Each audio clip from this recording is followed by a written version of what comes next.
Hi guys, welcome back for another weekly video. We're on the farm, and this week we're going to be talking about the importance of permanent bed systems and some of the tips and tricks and techniques for how you can do that effectively. Here at Bountiful Blessings Farm, they've been experimenting with lots of different techniques over the years.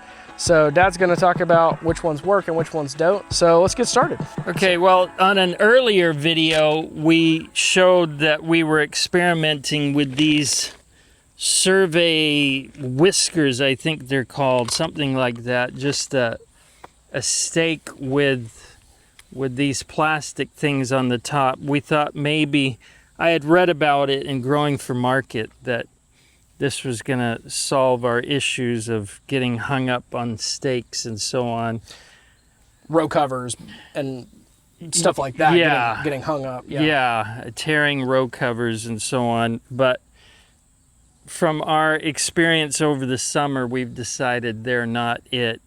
You know, if you have a silage tarp or something on it, it just, I mean, it flattens just, it out. Yeah, flattens it out, and it's kind of, we just don't like it. That's the bottom line. So we're going back to our original system, which is basically just, what's the size of this? That's 3/8. 3/8. So it'd be what is it, number 3 rebar?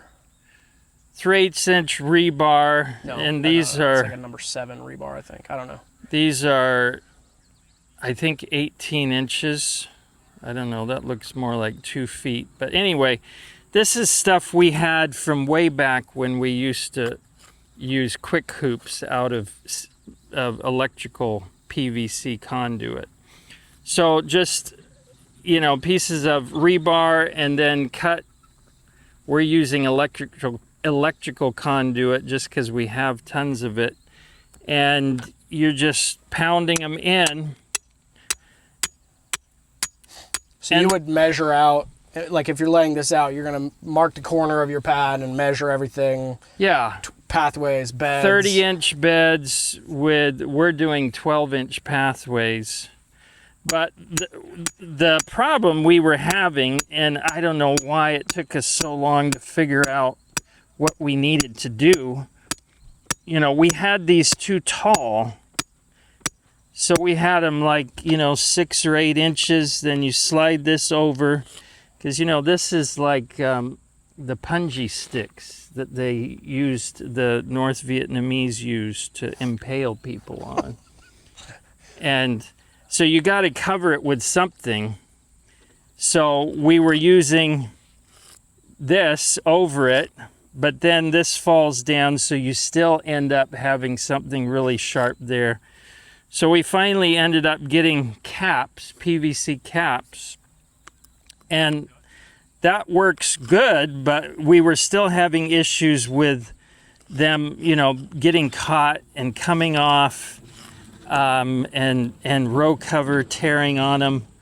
So, and I'm out of PVC caps, but I just ordered more on Amazon, 20 cents a piece. So you're talking about marking each bed for less than $1, at least with that part of it. But the rebar anyway, is probably the most expensive part of it. That could be, I don't know. So now we're just pounding them in further. Wow. So I'm just kind of measuring with the head of the hammer, and then this goes in, and of course this is going to have a cap on the top of it. So it's low enough that your seeders and flame weeders and wheelbarrows are all going to go over it. Mm-hmm. But with the cap, it still kind of holds string, mm-hmm. so you can easily string it up. And what I've started doing with the string, with the caps, and with it in this deep in the ground, is just put the string around that, run down to the end of the bed, and come all the way back down here and tie it off right here. Okay. So when I'm through with whatever I'm doing on the bed, just pull it off here and I can wind it up without having to walk down there. Okay. Just pulls around. So that's nice. And I guess we should just say, you know, a lot of people like Elliot Coleman and Connor Crickmore, those who live in more northern climes where I guess they don't have termites or something, you know, they use wooden stakes, which looks nice, but in our southern climate, wooden stakes Don't last very long.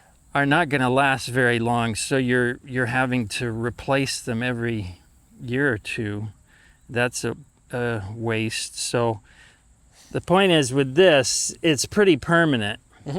I mean, we've had caps on them for, I'm going to say 5 or 6 years at least, and we haven't had any breaking down or anything. We just use either this string, which is some kind of heavy-duty fishing line. Connor Crickmore in his course put us onto this. We just got it off Amazon, but it's pretty heavy duty. Does it stretch at all? It has a little bit of stretch. It's much heavier duty than masonry twine, which a lot of people use. I mean, we've had this stuff for probably 10 years. And these, you know, you're just letting it spin like this. So that's one way to do it. Just go down and back around those two and then back down here. So why the string? Just talk about that for a second, because some people might be wondering why you're marking it and doing string and all that. If you don't have some way to, every once in a while, you don't have to use string every time you work on the bed. Again, it depends on how perfect you want things, but without marking your corners, your paths, your beds are going to migrate. That's the bottom line. And usually your paths just start getting wider and wider. Yeah. So by having marks, you know, corner posts, what do you call them? Markers. And then using string every so often, you're going to keep your beds well defined. You know, when it goes to broad forking or putting compost on beds or whatever, you're not composting your pathways. Or if you're going to have permanent beds, which I think is really the only way to go, you've got to have some way to keep them permanent. Sure. Yeah. And that's what the corner things are for. No, that makes sense. So you keep your pathways and your beds distinctly separated, so you're not investing money and resources, like, you know, putting amendments or composting and then realizing, oh, my bed migrated over and now I need to shift everything back or whatever. You're just keeping everything clean and marked out. And we're not shoveling the pathways and raising the beds up. I like the way Elliot Coleman says it. He says it's not raised beds, it's sunken pathways. Okay. Yeah.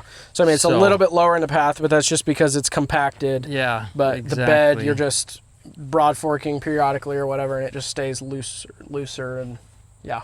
What other systems for marking have you seen either yourself tried or other people tried that you just feel like are not worth, you know, people might be looking at other different methods? Yeah, honestly, I'm trying to think. I can't really remember others besides wooden stakes. You know, I guess one other thing we've tried more on marking our fields is they have construction caps for like rebar that just fit over it. And those, you know, you just hit them, you know, you rub against them or something and they're going to fly off and they break. They're not designed for long-term use. I don't think they're really UV stabilized or anything. Yeah. So, that makes sense. Yeah, I'm sure somebody else has a better system, but until we hear about it, we're sticking with this. Yeah, and I think it works. I just wanted to show this. This is a kite thing, and Caleb modified it a little bit, but I don't know exactly what he did. Well, I know he made a bunch of these things so it can lock in place more. But this is kind of nice because when it comes to pulling it back in, you know, it actually just can reel really fast. Okay. Whereas with this one, you have to kind of wind it, which then twists the string. Okay. You know, and that's why I like to always take this end off and wind it from here, so as I'm winding it, the string can kind of untwist on its own. Yeah. So for you personally, when do you put out a string? Well, at the beginning of the season, when we're broad forking and, you know, adding compost and stuff, that's an important time.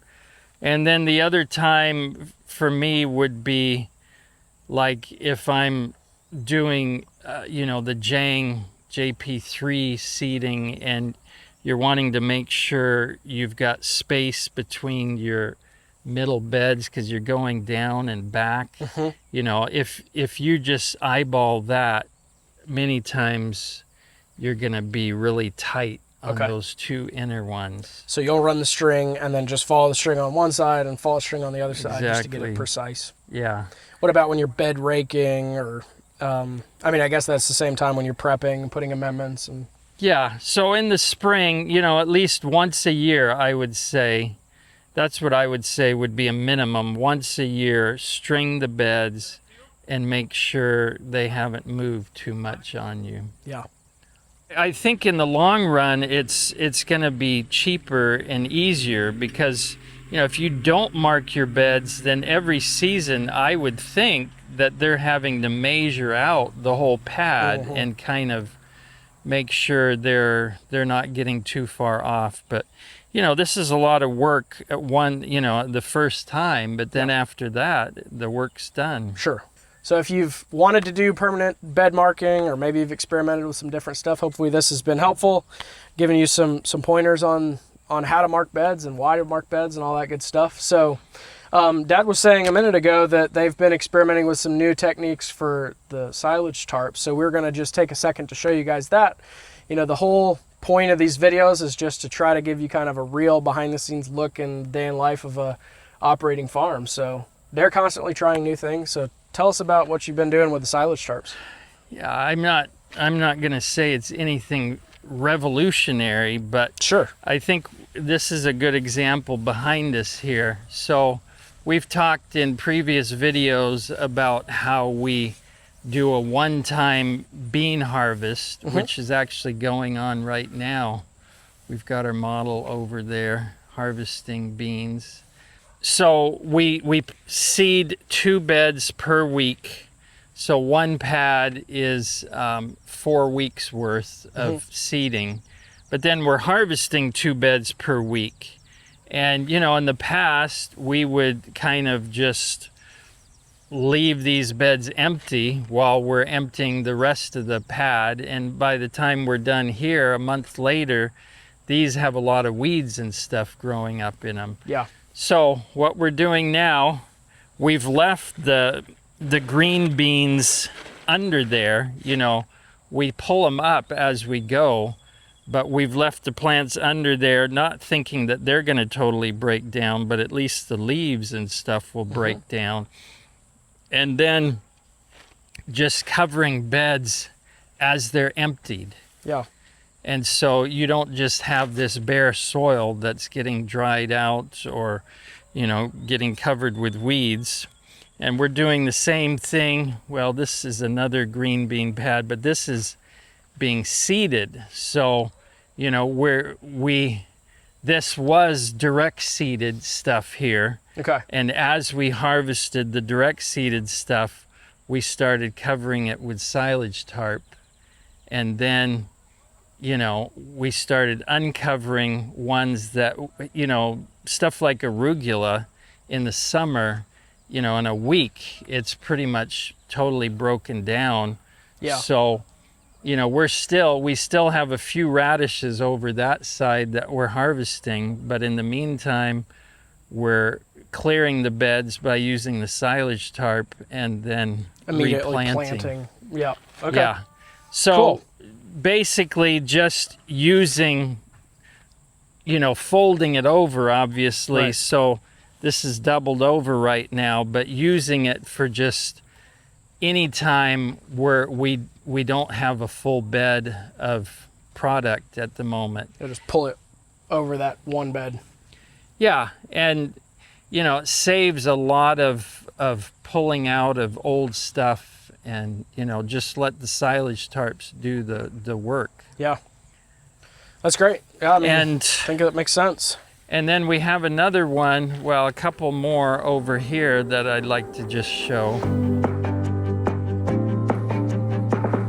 So this is kind of a classic use for silage tarp, but for us it's a great no-till method. This was one of our cover cropped fields that we flail mowed, and then there was a lot of weeds beginning to come up in that cover crop. So flail mowed it, wet it down, and now we've got it covered. And we'll just have this down for a few weeks, and then it'll be time for fall covers. So we'll pull it off, sow directly, you know, just broadcast into whatever's left under here. How long has this been covered? I think it's getting close to a month. Okay. Yeah. So what does it look like? We should pull back the corner. Yeah, let's do it. See. So you got... So everything's dead, and there's definitely breakdown happening, but there's still plenty of organic matter. You know, all the roots have decomposed, so you know, it would be very easy to rake this off if you needed to, but we're leaving it here. And yeah, I mean, I don't know, it's hard to imagine how we used to do this without silage tarps. Yeah. Makes a big difference. And this silage tarp has been used for, do you have an idea of how many years you've used this? I mean, 6 or 8. So this silage tarp you've had on the farm, you've been using it for 6 or 8 years. Yeah. So, you know, this silage tarp that we sell is just such a heavy-duty, highly UV-treated product that it just doesn't break down. You see, it's starting to show some signs of aging for sure, but, I mean, it's impressive at how well this stuff holds up even after many, many years. And, you know, I mean, you see, this has a few holes in it, but a few little holes is not a big deal. Yeah. You may have a weed come poke up through there, but you just pull it out. Something I've wanted to experiment with is we had a customer one time that told us they had a silage tarp that got a bunch of little holes in it. I think maybe it was from like deer walking across it.